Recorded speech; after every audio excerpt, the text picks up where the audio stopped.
महाकालेश्वर भगवान की, ओमकारेश्वर भगवान की, बेलकेश्वर महादेव की, ओगड़नाथ भगवान की जय, ओगरेश्वर महादेव की। हर हर महादेव, हर हर महादेव, हर हर महादेव। हर काशी विश्वनाथ ओगड़दानी त्रिकालदर्शी कैलाशी अविनाशी भगवान शिव, जिनकी पुनित पावन शिव महापुराण की कथा भगवान देवाधिदेव महादेव की कृपा से, उनकी करुणा, उनकी उदारता से आप और हमको श्रवण करने का सौभाग्य प्राप्त हुआ है। बड़े भाग्यशाली हैं मेरठ नगर के सभी श्रोता भाई बहन जो इस पवित्र पावन शिव महापुराण की कथा का लाभ ले रहे हैं।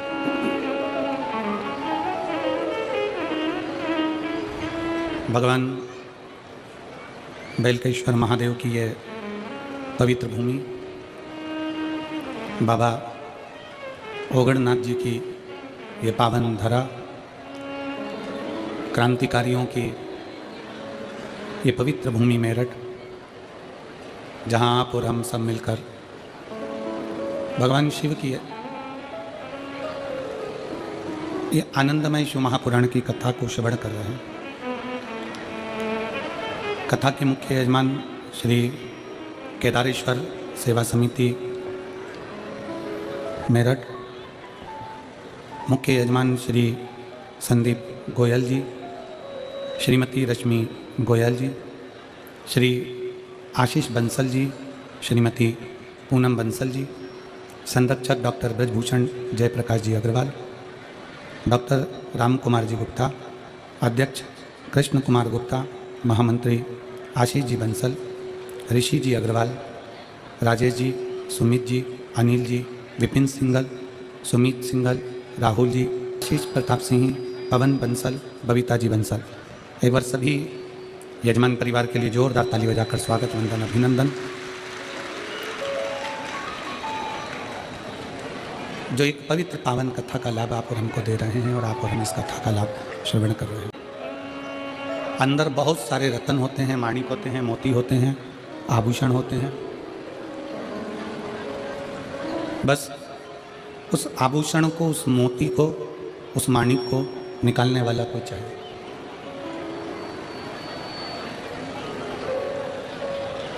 समुद्र में सब समाया है, समुद्र के अंदर सब कुछ है।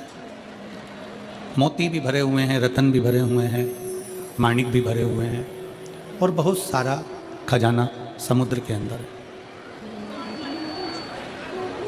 समुद्र को देखने से वो खजाना नहीं मिल सकता। समुद्र के तट पर घूमने से भी वो खजाना नहीं मिलेगा। न समुद्र को देखने से समुद्र में छुपा खजाना मिलेगा, न समुद्र के तट पर घूमने से समुद्र का खजाना मिलेगा, न समुद्र के जल में नहाने से भी वो खजाना प्राप्त नहीं होगा।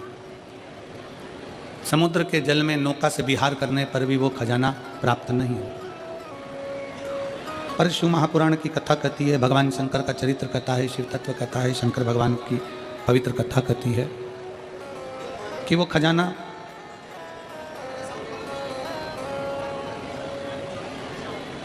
समुद्र के किनारे किनारे चलने से नहीं मिलेगा, नहाने से नहीं मिलेगा, नाव में विहार करने से नहीं मिलेगा, ना समुद्र के किनारे पर घूमने से मिलेगा।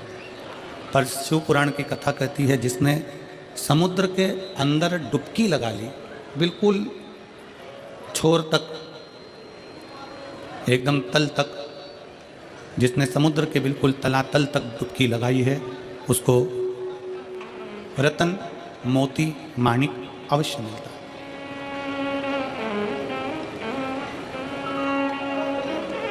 उसको मोती जरूर मिलेगा, रतन जरूर मिलेगा, माणिक जरूर मिलेगा। जो नीचे गया है, उसी तरह शिव महापुराण की कथा कहती है कि आप अगर कथा को केवल ऊपर ऊपर से श्रवण कर रहे हो, केवल यहाँ से सुनी, यहाँ से निकाल दी, बची कुची कपड़े में से झटकार दी और आज गला पकड़ रहा है आज का सामने, आप केवल भ्रमण कर रहे हो, घूम रहे हो, कथा को केवल ऊपर ऊपर से आपने ग्रहण कर लिया, ले लिया, उससे शंकर नहीं मिल सकता, उससे शिव नहीं मिल सकता। शंकर को प्राप्त करने के लिए, शिव महापुराण को प्राप्त करने के लिए शिव पुराण के अंदर प्रवेश करना पड़ेगा, शिव महापुराण के अंदर जाना पड़ेगा। थोड़ा बैठकर उसको समझना पड़ेगा।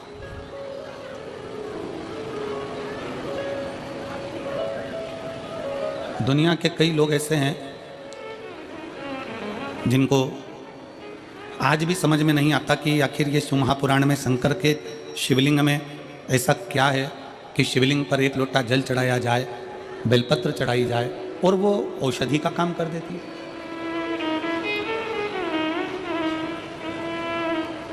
ऐसा शंकर भगवान की कथा में ऐसा क्या है कि जो दिल से श्रवण करने बैठता है, दिल से सुनने के लिए बैठता है और शंकर की कथा उसका भंडार भर देती है।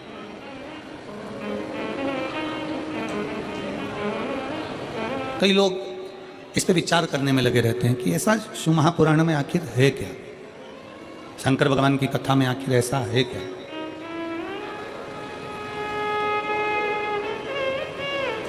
और फिर निवेदन है, कहानी, कथा उसकी होती है जो संसार में है ही नहीं। शिव महापुराण की कथा कहती है कि शंकर भगवान की ये शिव पुराण, ये कथा नहीं, ये कहानी नहीं, शिव महापुराण तो स्वयं शंकर का एक स्वरूप है। जब हम सुनते हैं तो शंकर को अपने करीब में बुला लेते हैं और अपने पास बिठा लेते हैं। ये शिव का एक स्वरूप है, ये शंकर भगवान का एक प्रतिबिंब है। आप कथा सुनने के लिए नहीं आए हो, आप जितने भी कथा के पंडाल में बैठे हुए हो, भगवान शंकर की कथा को श्रवण करने के लिए बैठे हुए हो, जितने भी भगवान शंकर की पवित्र कथा का तत्व ग्रहण करने के लिए बैठे हो, आस्था चैनल के माध्यम से भी जितने भी शिव भक्त कथा को श्रवण कर रहे हैं, फेसबुक यूट्यूब के माध्यम से आप और हम कथा को सुन रहे हैं, तो ये मानकर चलना कि आप कथा सुनने के लिए नहीं बैठे हो, क्योंकि कथा उसकी होती जो यहाँ से गया हो। शंकर तो कंकर कंकर में समाया हुआ है, शंकर कहीं जाता ही नहीं है, वो तो अजर और अमर है।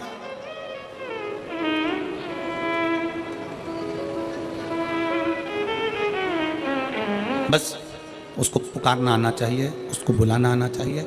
आप जितने दिल से, जितने हृदय से, जितने भाव से शंकर भगवान को पुकारोगे, जितने दिल से आप शंकर को आमंत्रित करोगे, उतने दिल से शिव आपके करीब होगा। समुद्र के किनारे पर आबादी नहीं होती, समुद्र के किनारे पर आबादी नहीं होती, और शिव को जल चढ़ाने वाले की कभी बर्बादी नहीं होती। शंकर को जल चढ़ाने वाले की कभी बर्बादी नहीं होती। शिव को जल चढ़ाने वाला कभी बर्बाद नहीं होता। शंकर को जल चढ़ाने वाला कभी कष्ट में नहीं आता। अगर दिल से शंकर को रिझा रहा है, दिल से शिव की स्तुति कर रहा है, दिल से भगवान शंकर को मना रहा है, तो वो कभी बर्बाद नहीं हो सकता।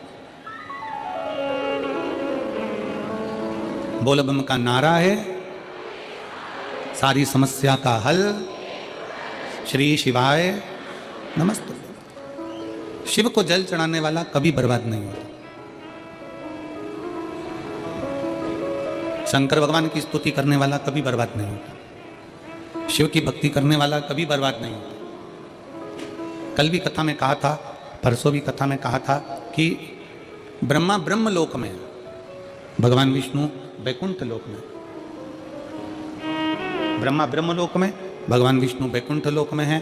पर मेरा शंकर, मेरा ओगरदानी, मेरा शंभु, मेरा त्रिकालदर्शी, कैलाशी, अविनाशी, मेरा शिव कहीं किसी लोक में नहीं, इस मृत्यु लोक में जहां आप और हम सदा विराजमान है, ऐसे लोक में मेरा शंकर विराजमान। हम आप पूरी कथा का स्मरण करेंगे, पूरी कथा में अगर आप स्मरण करेंगे तो आपको स्मरण में आएगा कि ब्रह्मा जी को कोई चिंता नहीं, भगवान नारायण को कोई चिंता नहीं, इंद्र को कोई चिंता नहीं, पर मेरे देव अधिदेव महादेव इस भूमंडल पर रहते हैं अपने परिवार के साथ में, अपने कुटुंब के साथ में, अपने पूरे इष्ट मित्रों के साथ में। तो मेरे भगवान शंकर अपने दुख से दुखी नहीं होते। मेरे शिव कभी अपने दुख से दुखी नहीं है। मेरे शंकर अपने भक्त के दुख को देखकर दुखी हो जाते हैं। बाबा तेरे ही भरोसे हवा बिच उड़ती जावागी, बाबा डोर तो छड़ी नाव में कटी जावागी। भोले मैं तेरी बदन, शंभू मैं तेरी बदन, हवा बिच उड़ती जावागी, बाबा डोर तो छड़ी नाव में कटी जावागी। भोले मैं तेरी बदन, शंभू मैं तेरी बदन। शिव कथा कर रही है, भगवान शंकर की शरणागति कर रही है, शिव महापुराण की कथा करती है, भगवान शंकर का चरित्र करता है, शिव कथा कर रही है, भगवान शंकर का पवित्र कथा वर्णन कर रही है। शिव खुद के दुख से दुखी नहीं है, शंकर भगवान स्वयं के दुख से दुखी नहीं। भगवान शंकर अपने भक्त का दुख नहीं देख सकते।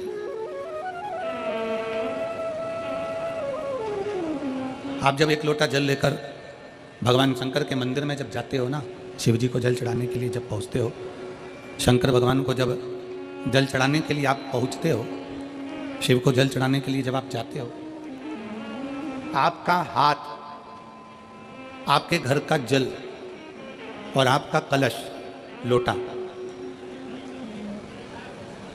जिसको आप भगवान शंकर के पास लेकर गए,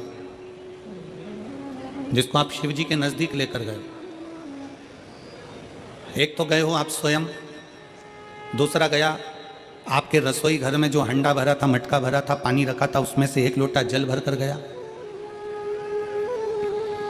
तीसरा एक तांबे का लोटा, आपके घर का एक पात्र शिव जी के दरवाजे पर गए, स्वयं भी गए, जल भी गया, पात्र भी गया।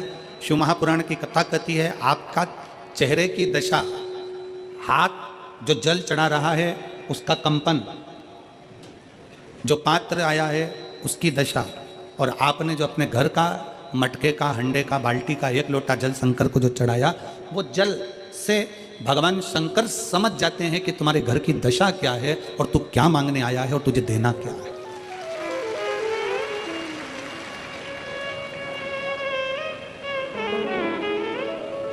सब पानी का स्वाद अपना अपना है। हेडपंप का पानी, हापसी का पानी, बोर का पानी, उसका स्वाद अलग है। कुएं का पानी, उसका स्वाद अलग है। सरोवर का पानी, उसका स्वाद अलग है। तालाब का पानी, उसका स्वाद अलग है। समुद्र का पानी, उसका स्वाद अलग है। कुंड का पानी, उसका स्वाद अलग है। बारिश का पानी, उसका स्वाद अलग है। सब पानी का स्वाद अलग अलग है, और जो पीने वाला है वो बता देता है कि ये पानी अपने घर का नहीं है, ये जल अपने घर का नहीं है।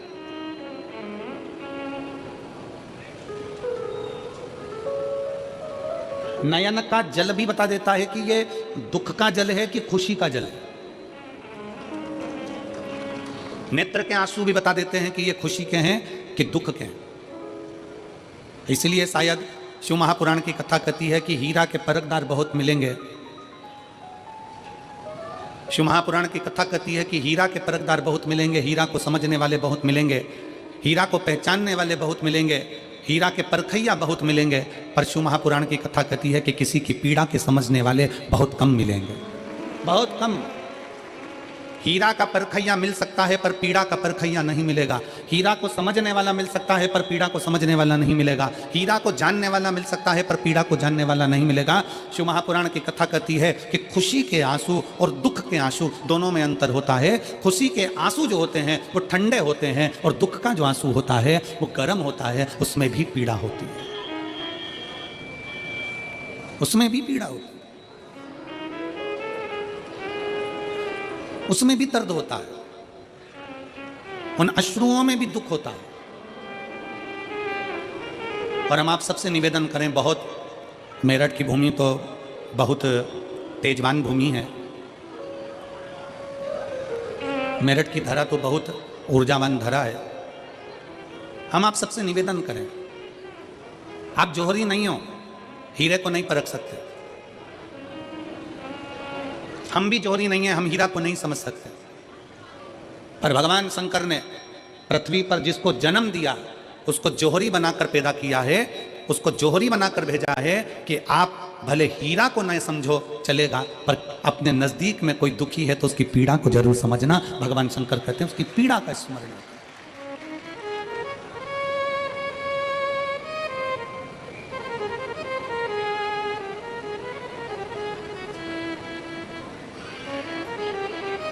हीरा को समझो ना समझो, पर पीड़ा को जरूर समझिए।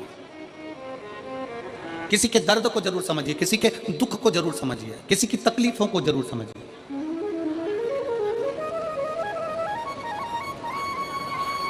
शिव पुराण कर रही है, सब जल अलग अलग है, जल का स्वाद अलग अलग है, उसका गर्म ठंडा भाग अलग अलग है।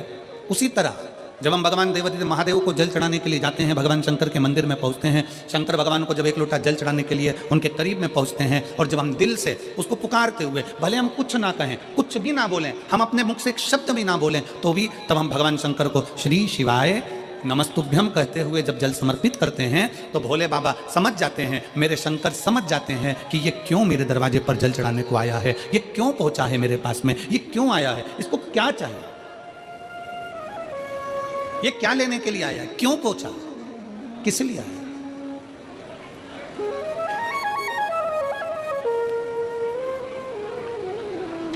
शंकर उस दशा को जान जाते हैं कि इसको क्या चाहिए, क्या लेने के लिए आया।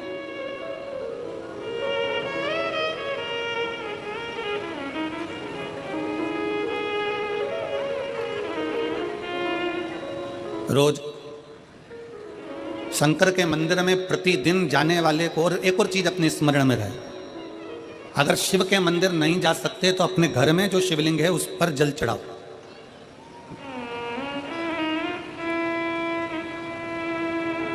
और यदि आप अपने शंकर के घर में शिवलिंग पर भी जल नहीं चढ़ा पा रहे हो तो किसी बेलपत्री का वृक्ष हो, उस वृक्ष के नीचे भी जल चढ़ाओ।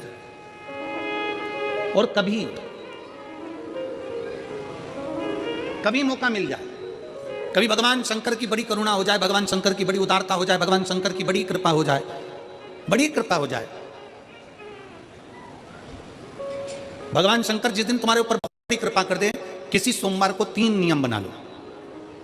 जिस दिन मेरा भोले बाबा तुम पर कृपा कर दे, उस दिन सोमवार का एक नियम बनाओ कि महीने का एक सोमवार मुझे ऐसा करना है, 3 नियम धारण करना है महीने के सोमवार को। पहला, सुबेरे जाकर शंकर भगवान को 1 लोटा जल चढ़ाना है। दूसरा, दोपहर के समय पर जाकर मुझे बेलपत्री के वृक्ष के नीचे एक चावल का दाना रखकर बेलपत्री की 7, 11, 21, 108, 51 जितनी परिक्रमा आप लगा सकते हो वो लगाना है। और तीसरा, बेलपत्री के वृक्ष के नीचे और शंकर के मंदिर के दरवाजे पर मुझे एक घी का दीपक लगाना है। बस ये 3 नियम जिसने महीने में एक बार ले लिया, समझ लो उसको पीछे हटने की जरूरत ही नहीं, वो आगे ही बढ़े। महीने के किसी एक सोमवार का ऐसा नियम बना लो कि मुझे 3 नियम धारण करना है महीने के किसी भी एक सोमवार को। हम ये नहीं कहेंगे कि तुम सोमवार 5 पढ़ रहे हैं तो 5 को करो, 4 पढ़ रहे हैं तो 4 को करो, 3 पढ़ रहे हैं तो 3 को करो। तुम महीने का एक सोमवार का नियम बना। और मेरी जीजियों से, मेरी बेटियों से जो विदेश में रह रही हैं, जो कहीं बाहर रह रही हैं, कहीं बड़े शहर में रह रही हैं, जो रोज मंदिर नहीं जा सकते, हर किसी महीने के एक सोमवार को भी ये नियम निर्धारण कर सकते, तो उनसे कहेंगे कि 3 महीने में एक सोमवार का नियम बना लो। 3 महीने में नहीं बना सकते तो 6 महीने में एक सोमवार का नियम बना लो। और 6 महीने में नहीं बना सकते तो 1 साल में एक सोमवार का ऐसा नियम बना लो कि मैं साल का एक सोमवार ऐसा रहूंगी कि सुबह सोमवार के दिन मंदिर में जाकर जल चढ़ाऊंगी, दोपहर में जाकर बाबा को एक अक्षत का दाना रखकर, अक्षत का मतलब है कि बाबा मेरी दिनों दिन उन्नति करना। बेलपत्री के वृक्ष के नीचे जो अक्षत रखा जाता है वो उन्नति के लिए रखा जाता है। शंकर के शिवलिंग पर जो अक्षत रखा जाता है वो रोग मुक्ति के लिए रखा जाता है। अशोक सुंदरी पर जो अक्षत रखा जाता है वो संतान प्राप्ति के लिए रखा जाता है। षडानंद कार्तिकेय की ओर जो अक्षत रखा जाता है वो हमारे बच्चों की सुख समृद्धि के लिए रखा जाता है। विनायक की ओर, गणेश जी की ओर जो अक्षत रखा जाता है वो हमारे घर में कोई मंगल कार्य आ जाए उसके लिए रखा जाता है। और जो पीठिका होती है जिसपे शिवलिंग रखा होता है, पार्वती जी का हस्तकमल, उस पर अक्षत रखा जाता है तो नारी के अखंड सौभाग्य के लिए रखा जाता है। अक्षत रखने का भी तरीका है। एक चावल का दाना कहाँ रखा जाता है, क्यों रखा जाता है, कैसे रखा। अब कई लोग कहते हैं गुरुजी ये शिव महापुराण में आप ये नियम बताते हो, तरीका बताते हो। हम तो उनसे कहेंगे डॉक्टर के पास जाओगे तो डॉक्टर भी गोली लिखकर ये नहीं कह देगा कि ये सारी गोली एक साथ खा जा। डॉक्टर भी कहेगा ये गोली सुबह खाना है, ये गोली शाम को खाना है, ये गोली दोपहर में खाना, ये गोली भूखे रहकर खाना। बोलो सही है कि गलत है? ये रात्रि को खाना खाने के बाद खा लेना, ये खाना खाने के पहले, ये नाश्ते के पहले। और सुनो ये दवाई, ये वाली पीछे वाली जो दवाई लो ना, इसको दूध से लेना, ये वाली जो दवाई लो ना इसको पानी से लेना। और सुनो ये डब्बी है, इसको पानी में मिलाकर फिर पीना। दवाई लेने का भी तरीका है, उसी तरह शिव महापुराण में एक एक अक्षत का भी तरीका है और एक एक बेलपत्री का भी तरीका है। अब मान लो कई लोग कहते हैं गुरुजी आप ये तरीका बताते हो शिव पुराण के माध्यम से, कई लोगों के मन में संशय जागता है। तो अगर हम एक साथ चावल चढ़ा दे तो उसका क्या तरीका है? तो हमारा निवेदन है डॉक्टर जो दवाई ले एक ही बार में निपटा जाए, एक ही बार में खा ले। दवाई एक बार में पूरी खा गए असर नहीं करेगी, इसमें डॉक्टर का कोई दोष नहीं है। उसने तो बताया था ऐसे लेना, ऐसे लेना। और तुमने, मैं डॉक्टर साहब ने पूछा दवाई पूरी ली, शाम की दवाई भूल गई थी, सवेरे की दवाई भूल गई थी, ये दवाई भूल गई थी। डॉक्टर कहेगा हमने तो नियम बताया तब तुमने नहीं खाई, तो असर कहाँ से करेगी? तुम असर कब करती है? जब हम पूजन के तरीके को जान जाएं, जब हम अर्चना के तरीके को जाएं। आप साल भर का एक सोमवार निकाल लो, 6 महीने का एक सोमवार निकाल लो, 3 महीने का एक सोमवार निकाल लो, महीने का एक सोमवार निकाल लो, अपने से दिल में बन जाए तो एक सोमवार ऐसा निकालो जिसके 3 नियम धारण हो। पहला, उसी सोमवार जिसको कर रहे हो उस दिन सुबह जल चढ़ाना। दूसरे, दोपहर के समय पर जाकर बेलपत्री के वृक्ष के नीचे एक चावल का दाना रखना। और परिक्रमा बेलपत्र की जितनी तुमसे बन जाए, जितनी तुम्हारे शरीर की कैपेसिटी हो, जितना तुम्हारा शरीर चलते बन जाए। हम तो ये भी नहीं कहते कि तुम भूखे रहकर भगवान का भजन करो, हम कभी नहीं कहते। हम तो यहां तक कहते हैं, हमारे पुष्टि मार्ग में यहां तक कहा गया कि वल्लभ कुल की एकादशी करो, भले बकरी जैसे चरो पर एकादशी करो। हम तो यहां तक कहते हैं कि बहुत समय से कल मेरी एकादशी है, एकादशी है, एकादशी है, एकादशी है, पूरे घर को हिलाकर रख दिया एकादशी है, एकादशी, एकादशी है। बहु टेंशन में, बेटा डिप्रेशन में, पति पपीता ला ला के, सेव फल ला ला के, मूंगफली का दाना ला ला के, काजू कतली ला ला के, सेव फल ला ला के, और सारा सामान, साबूदाना और खिचड़ी और ना चिप्स ना जाने क्या क्या ला ला के, बेचारा पति एकादशी आती है वो नौमी से चिंता में पड़ जाता है। हम तो ये भी नहीं कहते कि तुम व्रत बहुत भारी करो, तुम व्रत उपवास भी बहुत टेंशन वाला करो, ना ना ना।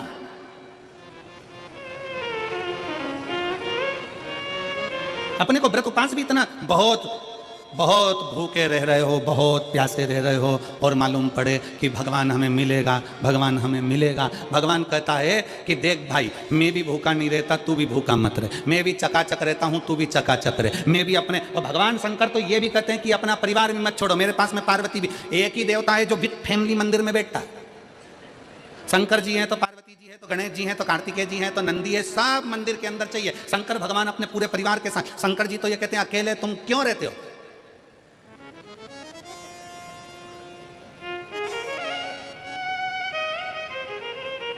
शिव जी की एक बात अपने ध्यान में रखना, कितनी सुंदर बात है शंकर भगवान की, बहुत ध्यान में रखिएगा। भगवान नारायण ने भगवान शंकर का भोजन रखा, विथ फैमिली आए। ब्रह्मा जी ने रखा, आए। इंद्र ने रखा, आए। एक दिन कुबेर को अहंकार आ गया, और कुबेर ने मन में सोचा कि मेरे पास में इतना वैभव है, इतना धन है, मेरे पास में इतना वैभव, इतना धन है। कुबेर ने विचार करा कि मैं भी सबका भोजन रखता हूं, मेरा धन देखेंगे, वैभव देखेंगे। सबको बुलाया, सबको। अब कुबेर जी को मालूम पड़ा कि भगवान विष्णु के यहाँ तो केवल 2 हैं, ब्रह्मा जी के यहाँ 2 हैं, इंद्र के यहाँ 2 हैं, गरुण वरुण सारे देवता के यहाँ 2 हैं, शंकर भगवान की फैमिली बड़ी है।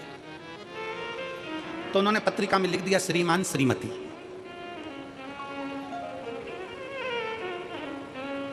केवल 2।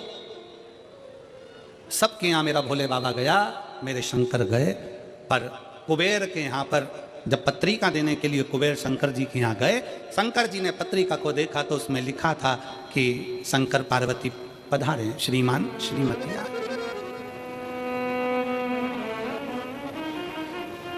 कुबेर कौन?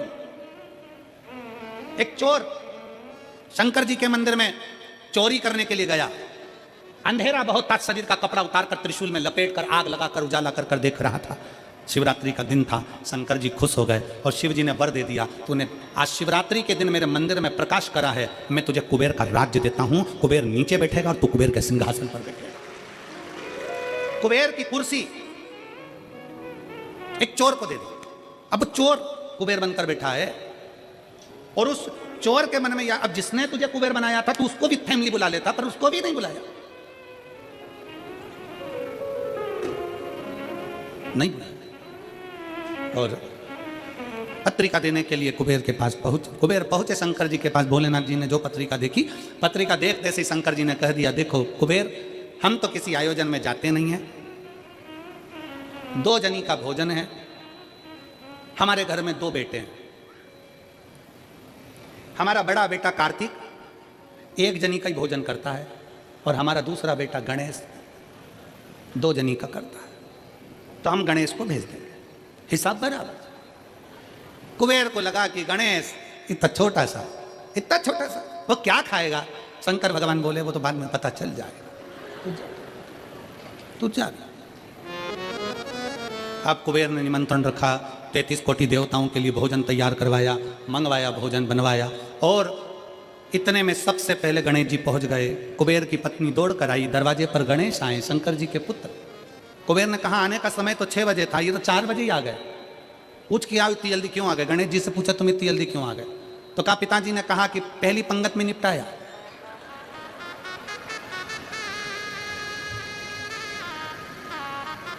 या तो पहली पंगत या आखिरी पंगत, इन दोनों को फायदा रहता है और इन दोनों को नुकसान भी रहता है। जाओ चले जाओ। अब गणेश जी ने कहा कि तो इतने में पत्नी बोली कि अच्छा है पहले आ गए तो अपन खिला के फ्री हो जाएंगे, चलो बिठाओ। आसन लगाया, बिठाया। गणेश जी महाराज ने जो खाना चालू करा, जितना 33 कोटि देवताओं का बना था, गणेश जी पूरा की पूरा खा गया। पत्नी चिल्ला कर बोली ये तो अकेला ही पूरा खा गया। कुबेर जी बोले तो उसमें क्या दिक्कत है, मैं कुबेर, मेरे घर कमी है क्या, भंडारे खोल दो सारे। भंडारे खोल दिए, ला ला कर गणेश जी को देते गए। कुबेर के खजाने में भी भोजन खत्म हो गया। तब कुबेर ने कहा काम करो, दूतों को पृथ्वी पर भेजो और पृथ्वी पे से भोजन मंगवाना चालू करो। गणों को पृथ्वी पर भेजा, भोजन लेकर अंदर जा रहे थे गण। गणेश जी ने बुलाया इधर आओ, ये चावल की बोरी कहाँ ले जा रहे हो, के अंदर क्यों ले जा रहे हो, पकाएंगे फिर तुम्हारे लिए लाएंगे। गणेश जी कहे आधा घंटा लग जाएगा, ऐसी रख दो, रखो यहाँ। सारी बोरियां वहीं रखवा ली, दाल चावल चना सब सूखा की सूखा निपटा गए। पान दो। कुबेर को चिंता लग गई, पत्नी आंखों से रोने लगी, इतने सारे देवता आएंगे, क्या खाएंगे? कुछ भी नहीं बचा, नीचे भी नहीं बचा। देव ऋषि नारद आ गए, कुबेर से पूछा क्या बात है कुबेर? कुबेर कहने लगे कि मैंने भोजन सबका बनाया था, गणेश अकेले खा गए, उठ भी नहीं रहे, हमने 4 बार पानी पहुंचा दिया, हमने कहा पानी पी लो, तो गणेश जी कह रहे थे आधा भोजन होगा तब पीऊंगा, मतलब अभी आधा भी नहीं हुआ है। नहीं, नारद जी ने कहा शंकर जी के पास जाओ। भोलेनाथ जी के पास कुबेर पहुंचे, प्रभु गलती हो गई मुझसे, मैंने 2 जनी का लिखा था, औलाद को संभालने के लिए बाप का आना जरूरी है, मुझे नहीं, औलाद को संभालने के लिए बाप का आना जरूरी है, और बाप को संभालने के लिए उसकी पत्नी का आना जरूरी है, मुझे समझ में, मैं भूल गया। शंकर भगवान ने दुर्वा तोड़ी और दुर्वा तोड़कर कुबेर को दे दी और कुबेर से कहा ये दुर्वा ले जा, गणेश जी को दे देना। एक दुर्वा शंकर भगवान ने दी थी, कुबेर चलते चलते मन में विचार करे इतना खाया है, एक दुर्वा से क्या होगा? ये जितने रास्ते में चलते जा रहे थे, जितनी दुर्वा मिलती जा रही थी, सब तोड़ तोड़ के रखते जा रहे थे,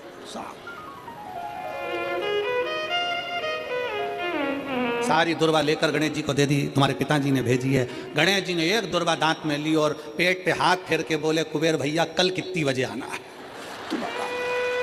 कल कितनी बजे आना? कुबेर के मेरी सौगंध है, जब तक तुझे कोई बुलाए नहीं तब तक तू जाना नहीं, और जैसे ही तुझे कोई उठा दे तो तू उड़ भी जाना, तेरे हाथ जोड़ो। तब से ब्याहों में गणेश जी को बुलाते भी हैं, छोड़ के भी आते हैं, मंगल कार्य में लेकर भी आते हैं, छोड़ कर भी आते हैं। 33 कोटि देवता में केवल एक देवादिदेव महादेव एक ऐसे हैं, अगर उनको बुलाना है, शंकर जी कहते हैं कि मुझे बुलाने के लिए मेरा सारा परिवार आमंत्रित करना पड़ेगा, सारा परिवार आएगा, तो मैं अकेला नहीं, मेरे साथ बुद्धि का देव गणेश भी आएगा, तो रिद्धि और सिद्धि भी आएगी, षडानंद कार्तिकेय भी आएंगे, तो अखंड सौभाग्य देने वाली गौरा पार्वती भी आएगी, वो सब आमंत्रित, वो सब आए। शिव जी कभी नहीं कहते कि तुम परिवार छोड़ दो, शंकर जी कभी नहीं कहते कि तुम घर छोड़ दो, शंकर जी ये भी नहीं कहते कि तुम बहुत घोर व्रत करो। शंकर जी तो कहते हैं कि खूब प्रेम से आराम से जो मिल जाए, समय समय पर जैसा जैसा मिल जाए। एक माता एक भैया लड्डू बांट रहा था कल शाम को, तो एक माता लड्डू बांटते बांटते भैया ने लड्डू दिया, तो माता जी बोली है तो गुड़ का मेरे से खवाएगा नहीं, गजक है क्या? गजक है क्या? अब गजक नहीं थी उसके पास में, तो उसने कहा गजक तो नहीं है, तो वो चल दिया। इतने में पास में एक माता बैठी थी, उसने कहा गजक, अरे वो लड्डू ही ले लेती तो थोड़ के खा लेती, गजक का ही काम करती है, लड्डू भी गया गजक भी गई, लड्डू भी गया और गजक भी गई। तो शिव महापुराण की कथा कहती है, मेरी बुजुर्ग माताओं से निवेदन है, मेरे बुजुर्ग पिताओं से निवेदन है, मेरी माताओं से, मेरे भाइयों से निवेदन है, अगर बच्चे कह रहे हैं मम्मी, हे मम्मी चलो बैठो साथ में बैठ के समोसा खाओ, माँ को ये नहीं, मैं नहीं खाऊं, मैं नहीं खाऊं, लिया चलना, ला बैठ मेरे पास में आ जा। बुजुर्गों को भी समय की अवधि का ध्यान रखते हुए थोड़े बच्चों जैसे ढलना पड़ेगा। बुजुर्ग को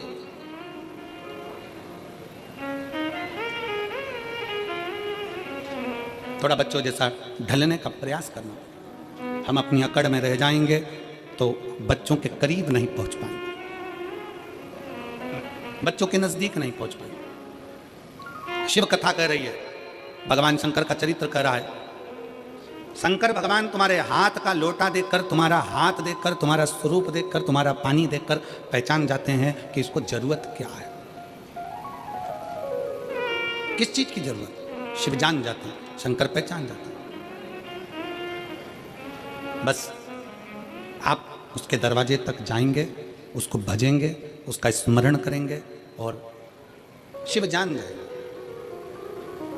जो शंकर का हो गया, जो एक बार भगवान शंकर के मंदिर जाना प्रारंभ कर दिया, शिव की स्तुति करना प्रारंभ कर दिया, शिव महापुराण की कथा में जो रमने लगा, समझ लेना वो अकेला नहीं रहा है। उसके हर श्वास में 21,600 श्वास प्रतिदिन शरीर में से निकलती है, तो 21,600 श्वास में आप अकेले नहीं हो, 21,600 श्वास में मेरा महादेव तुम्हारे हृदय में धड़क रहा है। वो एक लाइन स्मरण में आती है ना,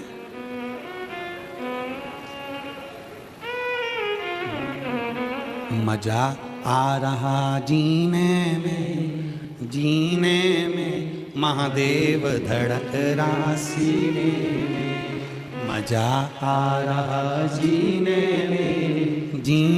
में, महादेव धड़क रहा सीने में। भगवान शंकर तुम्हारी श्वासों में 21,600 श्वास में निकल रहा, अंदर जा रहा, फिर निकल रहा, फिर अंदर जा। श्वास है तो शिव है, शिव है तो श्वास है। जिस दिन शिव शरीर से निकल गया उस दिन शरीर नहीं रहेगा, केवल शव बन जाए, फिर शरीर नहीं है। एक पत्र है,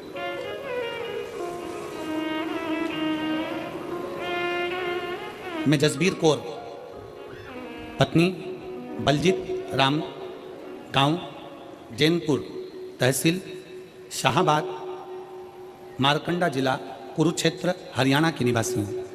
कहीं बैठी हों तो हाथ हिला सकती हैं, अगर कहीं बैठी हों तो हाथ हिला सकती हैं। मैं जसबीर कौर, पत्नी बलजीत राम, गांव जैनपुर, तहसील शाहाबाद, मारकंडा जिला कुरुक्षेत्र, हरियाणा की निवासी हूँ। आप ही हैं? बच्चा आया है साथ में, लिया इसको, लिया आ जाइए। मेरा मोबाइल नंबर ये है। मैं भोलेनाथ की महिमा का क्या वर्णन करूं गुरुदेव। 2008 में मेरी शादी हुई, 2008 में शादी हुई। 2010 में मेरा पहला बच्चा हुआ, जो बड़े ऑपरेशन से हुआ, लेकिन 4 महीने के बाद वो मर गया। पहला बच्चा मेरा 2010 में जन्म लेकर मर गया। दूसरा बच्चा मेरा 2012 में हुआ, वो भी बड़े ऑपरेशन से हुआ और डिलीवरी के 1 घंटे बाद वो भी मर गया। तीसरा बच्चा मेरा 2015 में जन्मा और 2015 में ऑपरेशन होने के बाद डिलीवरी के समय पर वो बच्चा मर गया। 3 ऑपरेशन हो चुके थे, डॉक्टरों ने और बच्चा करने के लिए मना कर दिया था, क्योंकि सभी बच्चे बड़े ऑपरेशन से हुए थे। तीनों बच्चों के फेफड़ों में पानी था, कहीं ना कहीं तकलीफ थी, वो मर गया। 2022 में अचानक से आपकी कथा सुनने लगी और कथा सुनते सुनते मन में उम्मीद जागी कि भोलेनाथ सबकी झोली भरता है तो हमारी भी भरेगा। मैंने भी बाबा को जल चढ़ाना शुरू किया, पशुपति व्रत रखे, मंदिर में झाड़ू और पोछा लगाना शुरू किया। इसके बाद मेरा गर्भ ठहरा और मेरे भटिंडा की 1 दिन तथा रेवाड़ी की 5 दिन की कथा पंडाल में बैठकर सुनी। गर्भ के रहते हुए मैं पंडाल में पहुंची और बाबा से प्रार्थना करती कि अब ये बच्चा मेरा जीवित रहे, इसको कुछ ना हो। बाबा को बोल कर आती, बाबा का चढ़ा जल पीती। 1 जुलाई 2024 के दिन सोमवार था और 16 साल के बाद हमारे घर में एक बच्चे ने जन्म लिया, पुत्र। 16 साल के बाद एक बेटे ने जन्म लिया। डॉक्टरों के हिसाब से डॉक्टरों ने कहा था कि बच्चा बीमार है, पर जैसे ही डॉक्टर ने वापस चेकअप करा तो बच्चा पूर्ण तरह से स्वस्थ था। आज मेरे बाबा ने मुझे पुत्र दिया और वो भी पूर्ण तरह से स्वस्थ दिया। मैं बाबा को यहाँ प्रणाम करने के लिए आई। गुरुदेव, मैंने अपने लड़के का नाम शिवाय रखा है क्योंकि शंकर का दिया हुआ है। एक लाइन अच्छी लिखी है, आप और हम गुनगुनाते हैं कि भर दिया भंडार काशी वाले ने, कर दिया माला काशी वाले ने, जो जैसी भावना लाया वो वैसा ही फल पाया, जो जैसी भावना लाया वो वैसा ही फल पाया। नहीं खाली उसे लौटाया वो मन ही मन हर्षाया, कर दिया माला माल काशी वाले ने, लुटा दिया भंडार काशी वाले ने। 16 साल के बाद बाबा ने मेरी गोदी में संतान दी, 16 वर्ष। पंडाल में बैठकर बस यही मांगा था कि तू अब देना तो स्वस्थ देना, तेरी कृपा, तेरी दया, तेरी करुणा, तेरी उदारता कुछ कम ना हो। फिर निवेदन है मेरी मेरठ की जीनियों, मेरे मेरठ के जीजाओं, मेरी बेटियों, बेटाओं, माताओं, मेरे भाई बहन, ये कथा आज तो 3रा दिन है, 4 दिन की और बची है। कथा जब पूरी हो जाएगी ना, जो कथा के पंडाल तक नहीं पहुंचे ना, वो बाद में पछताएंगे, सोचेंगे अपने नज़दीक में तिजोरी खुली थी और हम हीरे बटोर नहीं पाए और खाली हम बटोर नहीं पाए, हम खाली की खाली रहे।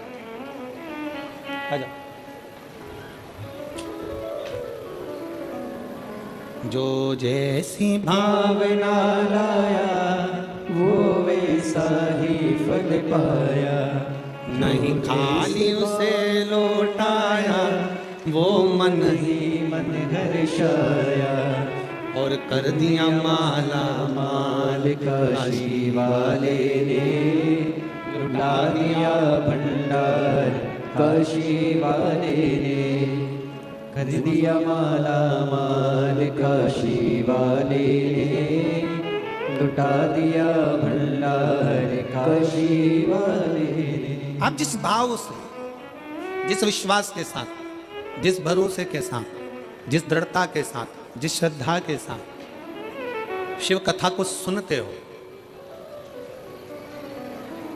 पंडाल में बैठकर कथा का रसतत्व ग्रहण करते हो, बाबा क्या देता है, कैसे देता है, ये उसके ऊपर निर्भर करता है। कई लोग ऐसे मिलेंगे संसार में जो आपसे कहेंगे कि क्या करना शंकर के मंदिर जाकर, क्या करूं।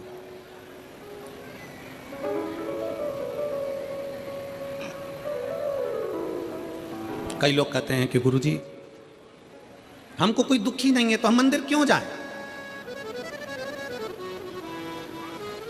मंदिर क्यों जाया जाए, क्या करेंगे मंदिर जाकर।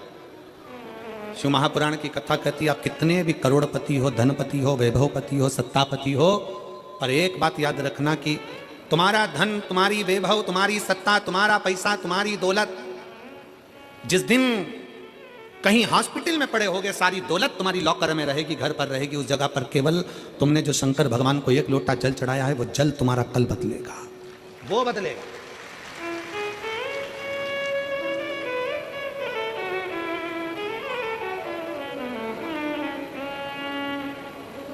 कई लोग कहते हैं, हम हमारे परिवार वालों को समझाते रहते हैं कि शंकर जी के मंदिर जाया करो, जेठानी से कहते हैं जल चढ़ाने जाया करो, सास से कहते हैं जल चढ़ाओ, सास कहती है बहू से जल चढ़ाओ, पति से कहती है जल चढ़ाओ।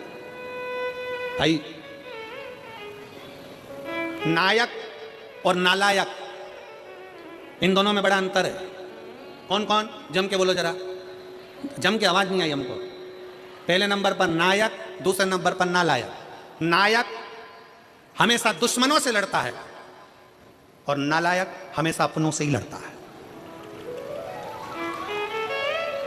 नायक हमेशा दुश्मनों से लड़ेगा और नालायक अपनों से लड़ेगा।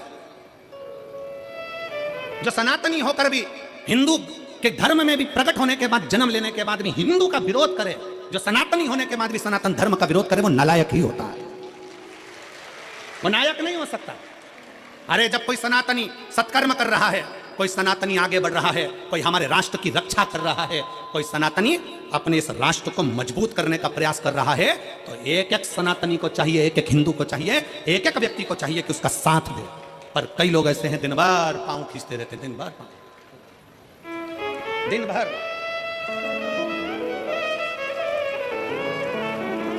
हमारे बीच में संत शिरोमणि पधारे, एक बार जोरदार ताली बजाकर।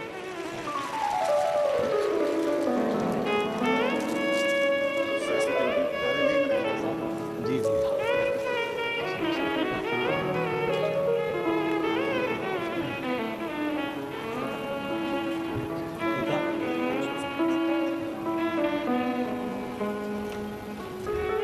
जब कोई अपने सनातन धर्म के लिए अग्रणता में आगे बढ़े, और रोज प्रतिदिन हम और आप देखते रहते हैं, दिन प्रतिदिन रोज देखते हैं कि अपने ही अपने को पांव खींचने में लगे।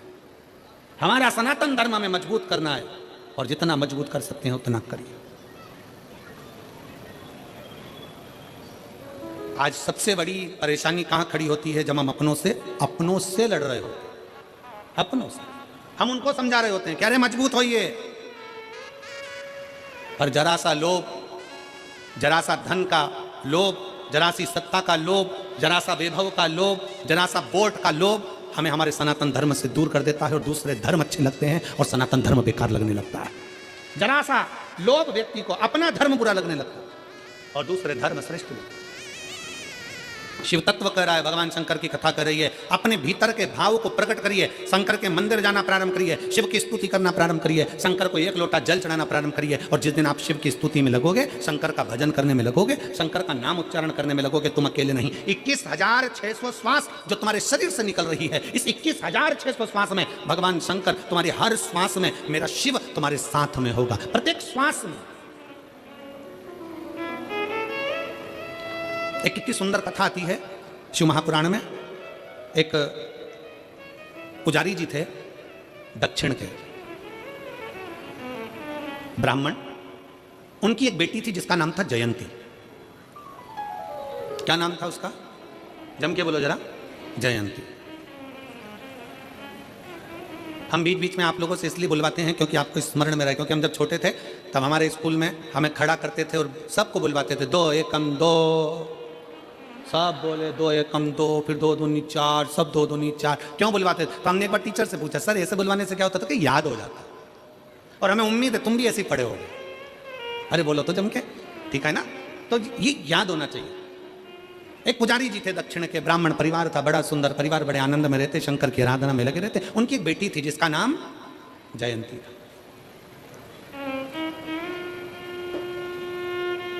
पिताजी मंदिर में सेवा करते, शिव मंदिर में, शंकर जी के मंदिर में आरती, पूजन, अर्चना, आराधना सब करते, सब करते। अब बेटी जयंती छोटी अपने पिता को देखती और पिता का थोड़ा सहयोग करती, थोड़ा सहयोग, और बहुत, मैं जगत की सारी बेटियों से कहना चाहता हूं, जगत के सारे बेटाओं से कहना चाहता हूं,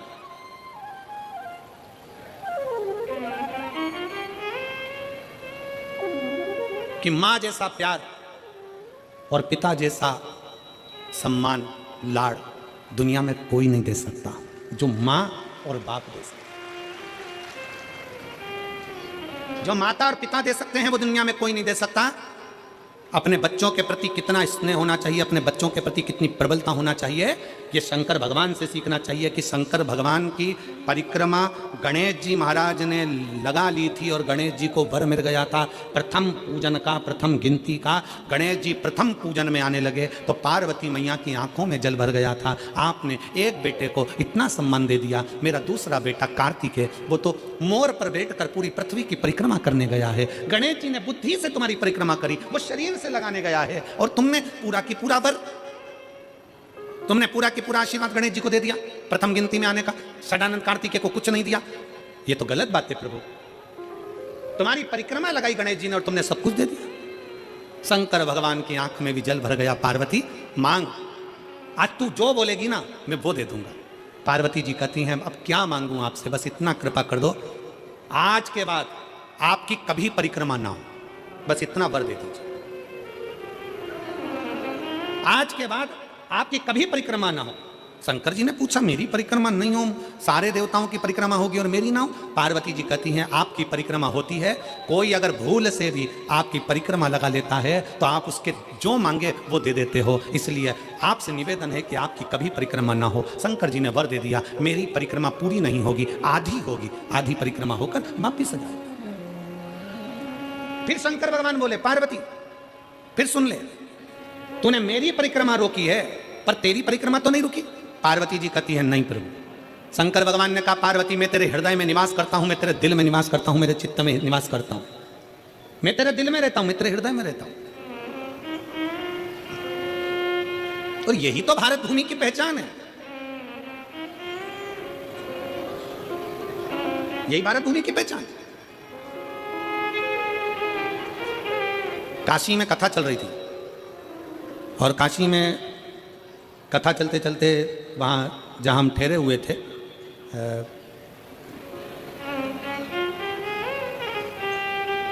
उस स्थान पर कोई चौथे दिन मिलने के लिए आए और वो लड़के थे, युवान युवान बेटाओं ने एक प्रश्न किया, गुरुजी क्या भगवान को जन्म लेने के लिए केवल भारत की भूमि ही मिली? राम जी जन्मे तो भारत की भूमि पर, कृष्ण जन्मे तो भारत की भूमि पर, दत्त प्रगटे तो भारत की भूमि पर, परशुराम भगवान प्रगटे तो भारत की भूमि पर। क्या सारे देवताओं को जन्म लेने के लिए भारत की भूमि मिली? पूरा विश्व पड़ा था, कोई अमेरिका, हालैंड, चीन, कहीं पर भी एक भी भगवान पैदा नहीं हुए, कोई भगवान नहीं जन्मा। गौतम बुद्ध भी जन्मे तो भारत की भूमि पर, महावीर भी जन्मे तो भारत की भूमि पर, रामकृष्ण परमहंस, संत, साधु, सन्यासी, तपस्वी, साधक सब जन्मे तो भारत की भूमि पर। क्या दूसरे देश में, अमेरिका में, रूस में, यहां वहां क्या भगवान जन्म नहीं ले सकता था? हमने कहा भारत की भूमि में और विदेश में बहुत अंतर है।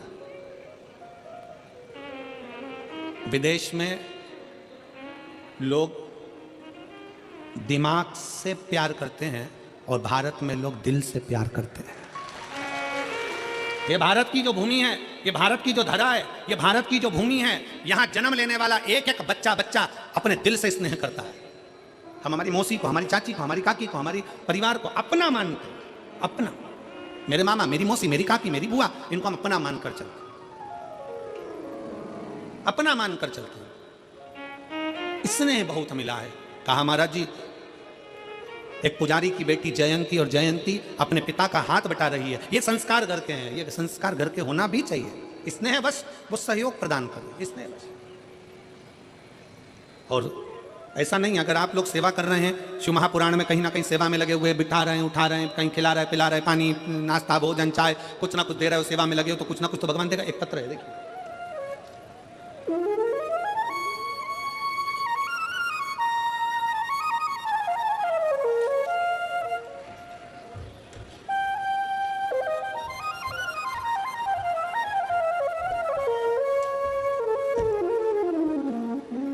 मैं पूनम बंसल, मेरे पति का नाम आशीष बंसल, बेटा कृष्णा बंसल, राधे बंसल।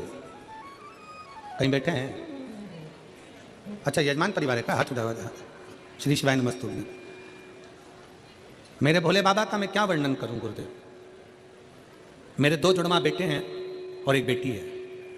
मेरे दोनों बेटे 6 साल पहले करवा चौथ पर जल गए थे। मेरा एक बेटा कम और दूसरा बेटा तो बहुत ज़्यादा जल गया। पैर में मोटे मोटे छाले हो गए, पानी भर गया। 1 साल से तो मेरे बेटे स्कूल भी नहीं गए। हमने हस्तिनापुर ले जाकर दोनों की पट्टियाँ कराई। हम दोनों उन्हें ऐसे ही उल्टा लिटा कर ले जाते, जहाँ भी जाते डॉक्टरों के पास काफ़ी टाइम तक मेरे दोनों बेटों का इलाज चला। घाव तो भर गया लेकिन निशान नहीं गए। गुरुजी, तब मैंने आपकी कथा 3 साल से सुनना प्रारंभ करी। एक बार मेरे पति ने मुझसे कहा कि चलो यहाँ चलते हैं, वहाँ चलते हैं, पर मेरा मन नहीं किया कहीं जाने का, और मैं भोले बाबा की कथा में लगी रही। बाबा की कथा कभी नहीं छोड़ी। बाबा का चढ़ा हुआ जल लाती, बच्चों को पिलाती भी और लगाती भी। टीवी पर कथा सुनती। मैंने ग्रेटर नोएडा और हापुड़ की कथा भी सुनी। कथा में आपके बताए अनुसार 21 पत्ते का उपाय, आम के जो पत्ते का उपाय बताया था कि आग से जले हुए व्यक्ति की चर्म रोग वापिस अपनी चमड़ी में आ जाता है, वो पत्ते का प्रयोग मैंने करना प्रारंभ करा।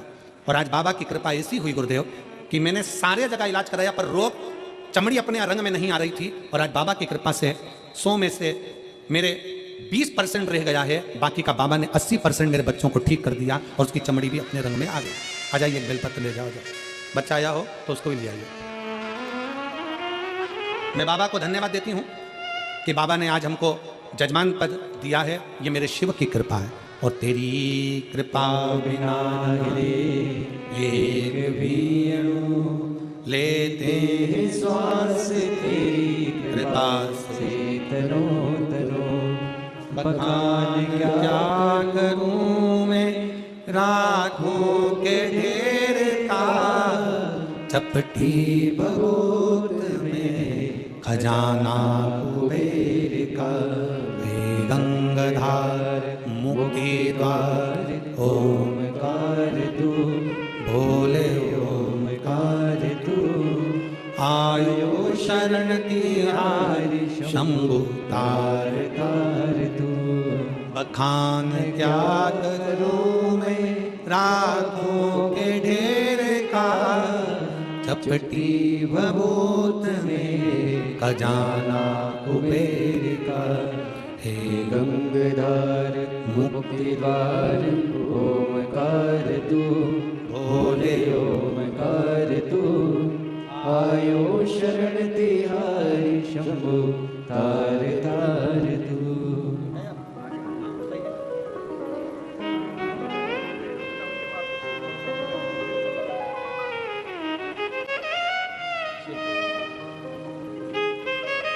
एक शिव की भक्ति, एक शिव की उदारता, क्या ना दे। एक पत्र और है, बड़ा सुंदर है, देखिए। मेरा नाम सरला देवी है, मेरा फोन नंबर ये है। मैं गाजियाबाद की निवासी हूँ। कहीं बैठी हो तो हाथ हिला सकती हैं। मैं गाजियाबाद की निवासी हूँ, मेरा नाम सरला देवी है, मेरा फ़ोन नंबर ये है मैं शिव महापुराण की कथा सन 2022 से सुन रही हूँ, नोएडा सेक्टर 11 में, और दूसरी कथा हमने 2022 अगस्त में मैनपुरी में 7 दिन की कथा पंडाल में रहकर सुनी। तीसरी कथा हमने मथुरा कोसी में सुनी। गुरुजी, मैं गरीब घर से हूँ, मेरे पास घर नहीं था। गुरुजी, जिम्मेदारी काफ़ी थी, बच्चों को बड़ा करना, पढ़ाना, शादी आदि करना। गुरुजी, इसी बीच में मेरे पति की काफ़ी तबीयत खराब हो गई, तो मेरे पति को भी कई बीमारियों ने घेर लिया। इस वक्त उनको शुगर बीपी के पेशेंट हैं, 2 ऑपरेशन उनके हो गए हैं। गुरुजी, मुझे 20 से 21 साल हो गए थे किराए के मकान में रहते रहते।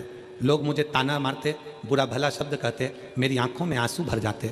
गुरुजी, जब से मैंने आपकी कथा सुनी, सुबह उठकर रोज मंदिर में झाड़ू लगाती, पोछा करती, रोज पूजन करती, वहाँ से रोज बेलपत्री और जल लाती, औषधि के रूप में अपने पति को दे देती। गुरुदेव, 29/11/2024 अक्टूबर को मेरे शंभू ने, गौरी शंकर ने मेरे ऊपर कृपा कर दी। जो मैंने पंडाल में बैठकर मांगा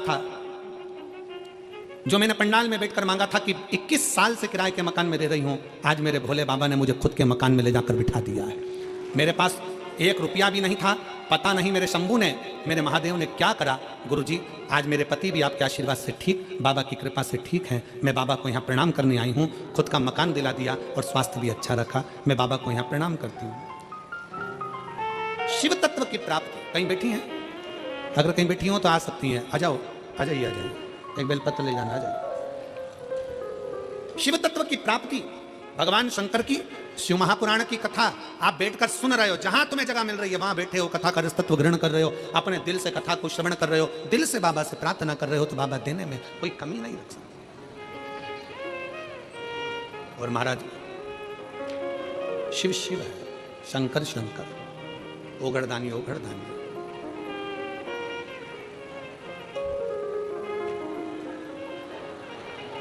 और कितनी सुंदर है माँ तेरी नगरी, कितनी सुंदर है माँ तेरी नगरी।